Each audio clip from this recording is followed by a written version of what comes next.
ओम, हरिओम।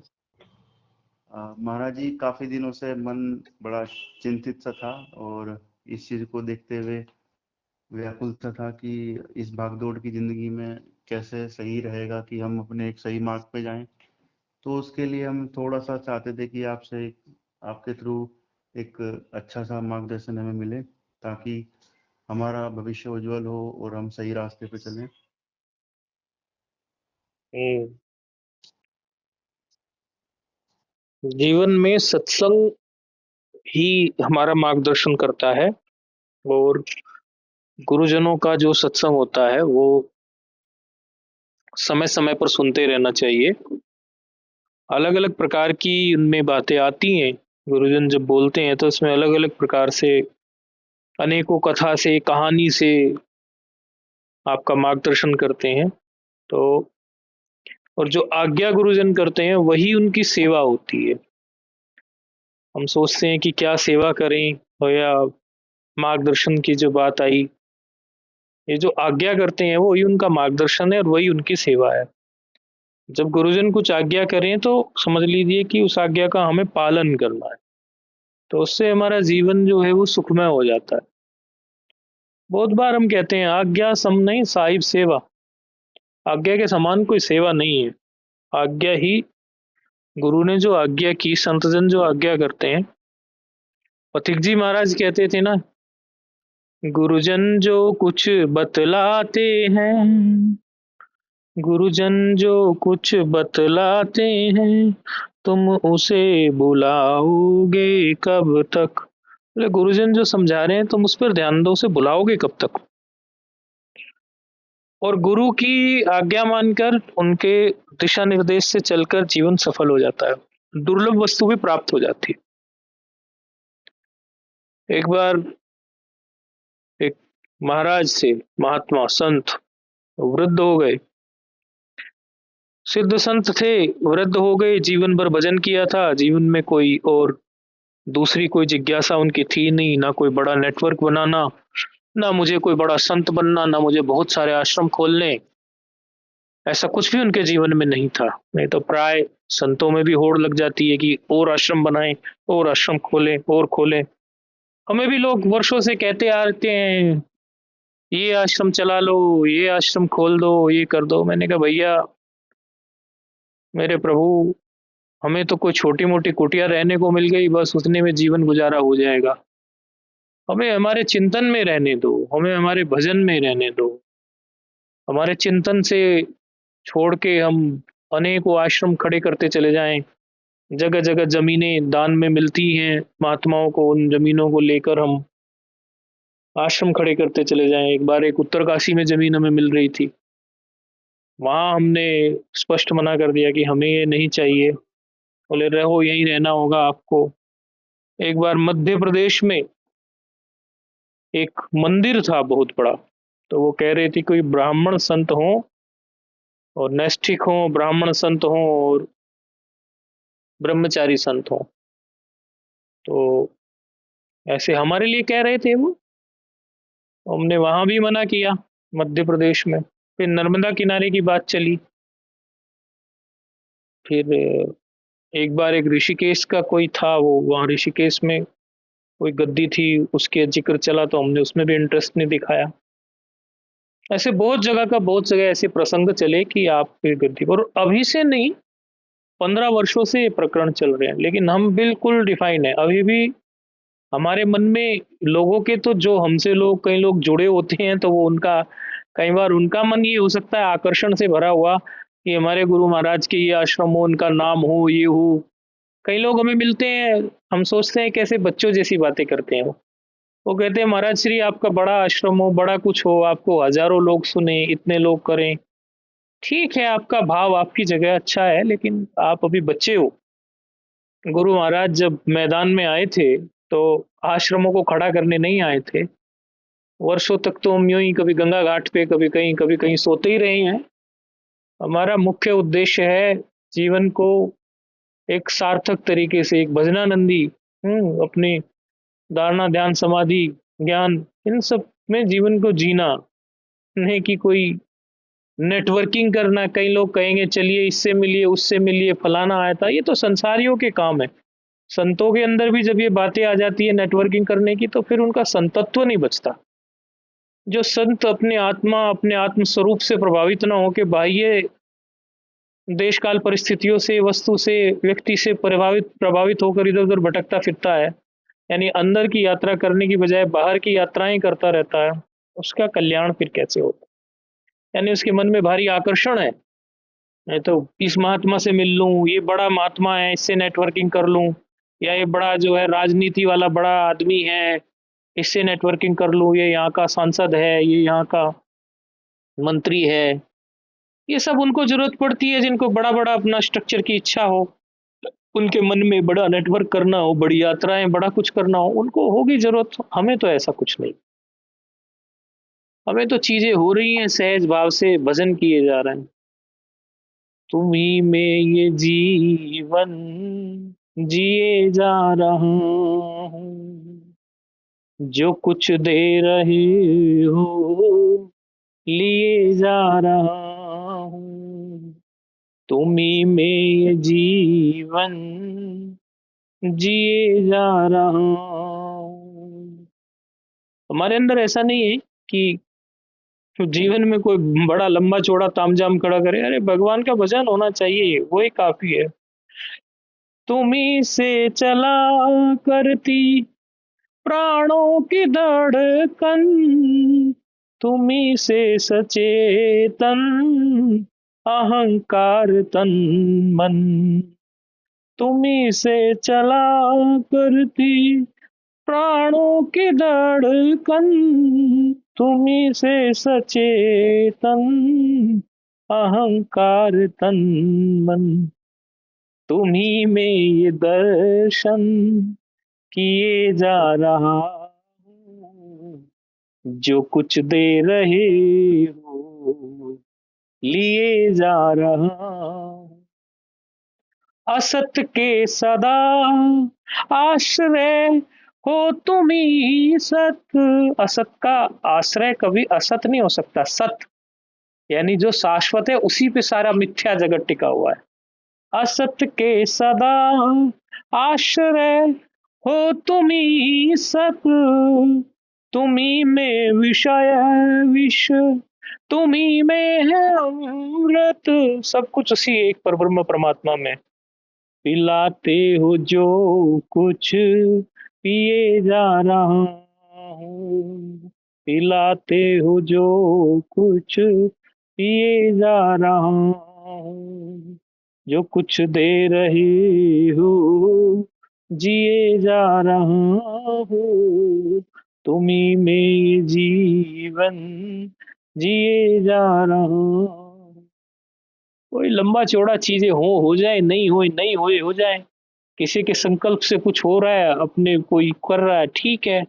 अरे किसी ने कंबल दिया एक महात्मा को, ऋषिकेश की बात है, एक महात्मा बैठे हुए थे, ठिठुर रहे थे, कोई आया ठिठुरते को देख के कंबल उड़ा दिया सेठ ने उनको। अरे बेचारे ठिठुर रहे हैं, ठिठुर रहे हैं, कंबल उड़ा दिया। वो तो भी ऐसे ही बैठे हैं। इतने में एक भिखारी टाइप का व्यक्ति आया जो थोड़ा ऐसी वेश बना के बैठे रहते हैं, चोर उचक्के जैसे भी लोग होते हैं, तो उन्होंने उठा के उनके उस पे से कंबल उतार के चलता बना। सेठ जी आए, सेठ जी बोले महाराज ये क्या हुआ, आपने कंबल ये उड़ाया और ये उतार के चला गया, आपने ध्यान नहीं दिया। बोले भाई तेरा मन उड़ाने का था तो उड़ा गया, उसका मन उतारने का था वो उतार के चला गया, इसमें मेरा क्या लेना देना। तो जिसका मन होगा वो कुटिया बनाएगा, जिसका मन होगा वो आके रहेगा, जिसका मन होगा वो करेगा। हम भी दो रोटी खाएंगे रहेंगे, कोई मिलेगी तो ठीक है, नहीं मिलेगी तो ठीक है। लेकिन हम अपने मन में ऐसी इच्छाओं को दृढ़ नहीं करते। संकल्पों से भक्तों के, अपने प्रेमियों के, स्नेहियों के संकल्पों से सब चीजें चली जा रही हैं, हुए जा रही हैं। बाकी हमारे मन में कोई बहुत गहरे में दृढ़ में ये इच्छा नहीं है कि मरे किसी चीज के पीछे भागे। इतने साल में हम सेट हो चुके हैं, भगवान की ऐसी कृपा, गुरुजनों का ऐसा आशीर्वाद, इतने साल में हम समझ चुके हैं। और गुरुजनों की हमेशा, जो विरक्त गुरुजन हमारे जीवन में रहे, उन्हीं का यही रहा, भाई आप अपने भजन में रहना, बस वही आज्ञा हमने पाली। आपको अपने भजन में रहना है, दुनिया से लेना देना नहीं है आपको कुछ, जो हो रहा है सो होने दो। तो महात्मा जो भजन में रहते हैं और भजन की बात करते हैं। ऐसे एक संत हुए, बड़े अच्छे संत महात्मा हुए, तो उन्होंने घोषणा की कि भाई मेरा अब जीवन पूरा बीत गया, ये कमंडलू मेरे साथ रहा है, इस कमंडलू को मैं उस शिष्य को दूंगा। ये कमंडलू भी अब सिद्ध हो गया। महात्माओं के पास जो वस्तु होती हैं वो भी सिद्ध हो जाती हैं, उनकी चप्पल, उनका जूता, उनका कपड़ा, उनका बनियान, उनका कुर्ता, उनके पास जो चीज है वो दिन रात उनके ध्यान भजन के साक्षी हैं वो चीजें, चाहे जड़ हो या चेतन हो। आपको लगता होगा कि ये तो नॉन लाइव चीजें हैं, ये लाइव चीजें हैं, ऐसा नहीं होता। तो महात्मा का कमंडलू, बोले इस कमंडलू ने मेरे योग में, साधना में हर वक्त मेरे साथ रहा सब प्रकार से। अब इस कमंडलू में भी सिद्धि है, जिसके पास ये कमंडलू जाएगा उसका कुछ ना कुछ भला ही हो जाएगा। ये कमंडलू लेकिन मैं उसको दूंगा जो मुझे बहुत सुंदर बात बताएगा, बहुत सुंदर सत्संग सुनाएगा, वो मुझे प्रभावित कर लेगा, उसको दूंगा मैं ये कमंडलू। सब चेलों में होड़ लग गई, महाराज जी को क्या सुनाए, क्या सुनाए गुरु जी को, ऐसी क्या बात कहें। प्रशंसा करनी चालू कर दी अलग प्रकार से। बोले गुरुर ब्रह्मा गुरुर विष्णु। कुछ लोग खाली बकते हैं, उनके अंदर ये बात नहीं होती, खाली बकते हैं। कुछ लोग बोले ना बोले लेकिन उनके गहरे में ये बात होती है। हमारे जीवन में सभी प्रकार के लोग हैं। आप लोगों ने ग्रुप वगैरह बना रखे ना, इसमें भी सभी प्रकार के लोग हैं और हमें सबका सब पता है। कौन लोग केवल बकने वाले हैं, कौन लोग अंदर से मानने वाले हैं, कौन लोग ये कहेंगे नहीं नहीं गुरु महाराज हमें बहुत अच्छे संत लगे, आप बहुत अच्छे संत लगे, लेकिन उनके अंदर कुछ और ही चल रहा होता है, कुछ और ही नेटवर्किंग हो जाए, कुछ हो जाए, ये हो जाए। तो जानते हम भी सब है लेकिन वो हमारा विषय नहीं है किसी से कुछ कहने का।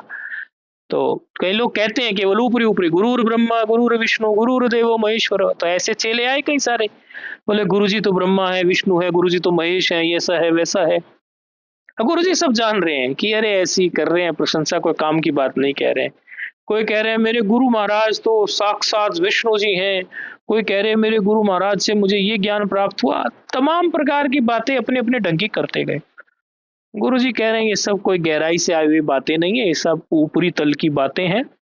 इनको केवल ये कमंडलू चाहिए, इस कमंडलू के पीछे ये लोग बस केवल ये झूठी थोती बातें कर रहे हैं, इनके हृदय से कोई बात निकल नहीं रही है।